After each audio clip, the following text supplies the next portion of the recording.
이런 급진적인 정책을 피다 보니까 당연히 쌍카라에 대한 평도 엇갈리는 게 있어요. 물론 지금은 쌍카라에 대해서 부정적으로 평가하는 사람이 거의 없어요. 왜 거의 없을까? 제가 생각했을 때는 일찍 죽어서 그런 거죠. 혁명가라든가 개혁하는 사람들 중에 처음부터 독재자가 된 건 아니거든요. 처음에는 다 나름대로 자기들의 꿈과 이상을 위해서 열심히 했는데 권력이라는 게 정말 마력 같은 게 있기 때문인지 한번 잡으면 놓을 수가 없잖아요. 권력을 욕심 없이 그냥 놔버린 사람이 인류에 몇 명이나 있겠어요? 근데 쌍카라는 그럴 기회가 없었어요. 그러니까 권력에 취해가지고 타락할 기회가 없었지. 그냥 열심히 진짜 나라와 국민들만을 위해 일하다가 죽었잖아요. 그러니까 평가하기가 힘들죠, 사실은. 다만 우리가 기억하는 거는 국민들을 위해서 일했던 그 4년밖에 기억을 못하니까. 그리고 지금 부르키나파소도 그렇고 아프리카의 모든 사람들이 그것만 기억하고 있거든요. 그러니까 쌍카라는 아프리카 모든 민중의 당연히 영웅이죠. 가난한 민중들의 영웅일 수밖에 없어요. 앞으로도 그럴 거고 그렇게 남아있을 거예요. 체 게바라처럼. 체 게바라도 그렇고 쌍카라도 그렇고 만약에 죽지 않고 오랫동안 살았으면 어떻게 됐을까? 그건 사실 모르는 일이야. 근데 오랫동안 살았고 죽은 다음에도 이렇게 종교 먹는 사람이면 좀 대단한 사람인 거죠. 넬슨 만델라 같이. 그 당시에도 쌍카라를 싫어하는 사람은 당연히 있었죠. 당연히.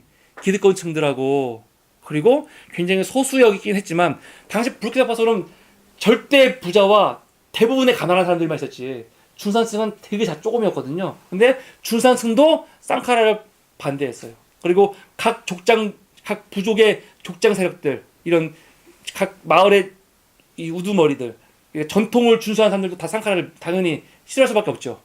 왜냐면은 나쁜 전통을 다 파헤치는 걸 해버렸으니까. 강제노동 못하게 하고 막 그랬거든요. 근데 필요한 거였죠. 너무 당연한 거고, 상식적으로. 더군다나 그 주변에 있는 옛 지배 세력이었던 프랑스, 그리고 인근의 아프리카였던 코트디부아르, 이런 나라들도 다 쌍카라를 싫어했고, 그리고 위험하게 여겼죠. 왜냐면 지금 아까 말했잖아요. 사악한 삼형제를 거부하는 그런 것들이 아프리카로 다 퍼져나가면 어떡해요. 그런 정신이. 그러면 서구가 왔을 때는 유럽 나라에 볼 때는 하나도 좋은 게 아니잖아요. 우리가 착각하면 안 돼요. 개인들이 선량하다고 해서 그 선량한 개들이 모여갖고 조직된 단체라든가 심지어 국가까지 선량하다고 보면 안 되는 거예요. 응? 도덕적 개인과 도덕적 국가는 다른 거예요. 다른 거예요. 국제 무대에서는요. 다 자국의 이익을 위해서 하는 거죠.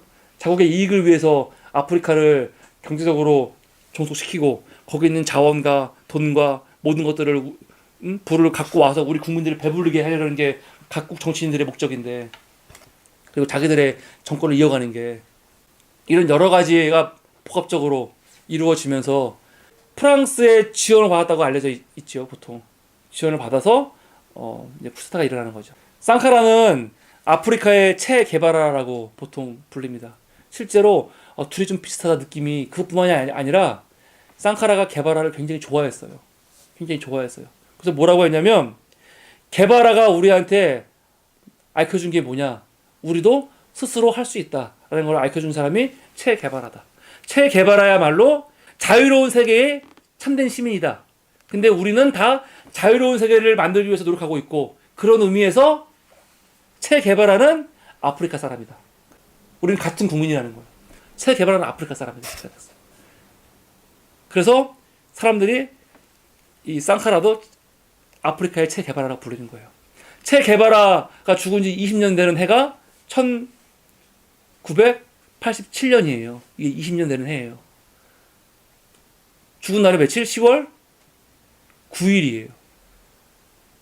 그날 쌍카라가 연설을 했어요. 유명한 연설. 암살자들이 한 개인의 혁명가를 죽일 수는 있어도 한 혁명가의 사상을 죽일 수는 없다. 이건 게바라에 대해서 한 말이잖아. 근데 나중에는 이 말이 쌍카라에서도 똑같이 인용이 되는 거예요. 근데 쌍카라는 이 말을 게바라를 추모하면서 한 건데, 지금은 이 말을 쌍카라를 추모하면서 사람들이 한단 말이에요. 근데 그때 처음 책에서 왔던 이 장 지글러 있죠. 그 자리에 있었어요. 그래서 쌍카라가 만났대요. 근데 상카라가 물어보더래요. 게바라는 몇 살에 죽었냐고. 그러면서 내가 게바라만큼 살 수 있을까요? 이렇게 물었대요. 근데 정확히 일주일 후에 죽는 거죠. 그때가 1987년 10월 15일 오늘. 그리고 게바라보다 2살 어린 37살. 1987년 10월 15일 상카라의 전 동료였던 블레이즈 콩파오레, 헨리 종고, 장 바티스트 링기니 셋이 중심이 된 쿠데타가 일어납니다. 상카라가 이때 죽었고 상카라를 따르던 12명의 장교가 같이 죽었죠. 그리고 그 시체가 어딘지 아무도 몰라요. 공개를 안 했기 때문에 몰랐어요. 그러면서 그 3명의 친구가 3인 정치를 시작해요. 삼두 정치. 옛날 로마 시대 때 있었던 것처럼. 그런데 결국 그 3명도 마지막에는 이 블레이즈 콩파오레에 의해서 2명이 죽고, 그리고 이제 이 사람이 독재를 작년까지 한 거예요. 작년까지. 2015년까지. 그리고 부동산 여전히 제일 가난한 나라로 남아 있는 거죠. 쿠데타가 일어났을 때 그 부인은 바로 망명했죠. 2 아들과 함께. 콩파오레가 즉위하자마자 한 일은 뭐냐면 일도 간단해요. 상카라가 했던 것들을 다 그냥 무효화하면 되는 거야. 그래서 국유화했던 것들을 다 시설로 돌려버렸고 상카라의 정책들을 다 뒤엎어버렸습니다. 그러면서 IMF와 세계은행 다시 원조를 요청을 했고, 요청할 때 말이 명분이 뭐였냐면 지금 산산이 부서져 있는 우리 경제, 당시에 부르키나파소가 독립을 완전히 자립을 했는데 지금 산산이 부서져 있는 우리 경제를 되살리기 위해서 반드시 필요한 원조라고 표현을 보면은 라고 하면서 이 다시 원조를 받기 시작하죠. 그리고 지금까지도 그 원조를 받으면서 기생하고 있는 거죠. 상카라가 이루어놓은 그 유산이, 4년간 만들어놓은 그 유산이 하루아침에 사라지는 순간이었죠. 한 정치인에 의해서 이렇게 많은 변화가 생길 수 있는데 또 한 정치인 때문에 나라가 이렇게 한 번에 그냥 후퇴해버릴 수도 있다는 것을 보여준 아주 적나라한 사실이에요. 그래서 장 지글러의 글을 보면은 되게, 저도 장 지글러를 통해서 이 글을 보면서 상카라를 처음 알았거든요. 이런 사람이 있어? 근데 이 사람이 어떻게 비교하냐면 이 2 사람을 비교하는 거야. 똑같은 30대의 장교, 똑같은 쿠데타, 똑같은 군인, 똑같은 환경, 똑같은 이 사람인데 얼마나 다른 길을 가게 되는지, 얼마나 다른 결과를 불러오는지. 결국 이 콩파오레는 2014년 10월 31일 5선 연임을 반대하는 시위가 있었고 2015년 그것 때문에 결국 외국으로 망명해서 도망자로 살고 있어요. 얼마나 비참해요. 대통령을 몇 년을 한 거예요. 상카라와 똑같은 시작했는데 이렇게 말로가 다르잖아요. 2015년 5월 25일부터 5월 25일이 아프리카의 독립일이에요.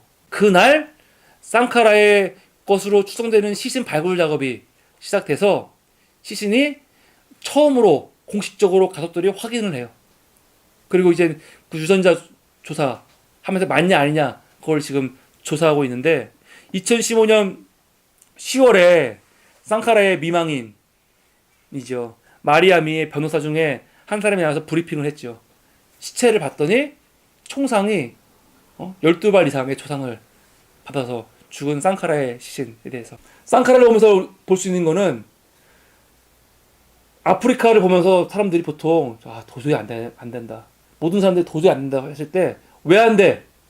해놓고 될 수 있다는 걸 보여준 상징적인 사람이고, 그런 의미에서 동남아시아도 그렇고 아프리카도 그렇고 잘 살 수 있어요. 지금도 충분히. 더군다나 우리나라, 대한민국이 지금 세계 경제 매진인데요. 우리나라가 못 사는 나라 아니잖아요. 그러면 우리나라의 경제력과 우리나라의 이런 것들을 가지고 지금보다 발전하는 게 어렵지 않아요. 우리나라에서 지금 이렇게 가난한 사람들이 있고 우리나라 한쪽에서 아직도 굶주리는 사람이 있고 못 배우는 사람들이 있다는 거는 말도 안 되는 거예요. 우리나라의 경제 능력에서. 부르키나파소에서도 80년대에 상카라 그걸 해결했는데 지금 우리나라에서 이런 게 해결 안 된다는 건 말이 안 되는 거예요. 우리나라에서. 그런데 지도자 하나가 잘못되면은 이런 시스템들이 완전히 얼마나 쉽게 망가질 수 있는지도 보여주는 거죠. 그러니까 이 블레이즈 꽁파오레와 그 세 명의 친구들이 죽인 거는 상카라 한 사람을 죽인 게 아니에요. 예? 부르키나파소를 다 죽인 거고 아프리카의 모든 희망을 다 꺾어버리는 거죠. 그러니까 정말 나쁜 지도자들이죠. 나쁜 지도자들. 나쁜 지도자는 높은 위치에 올라가면 안 돼요.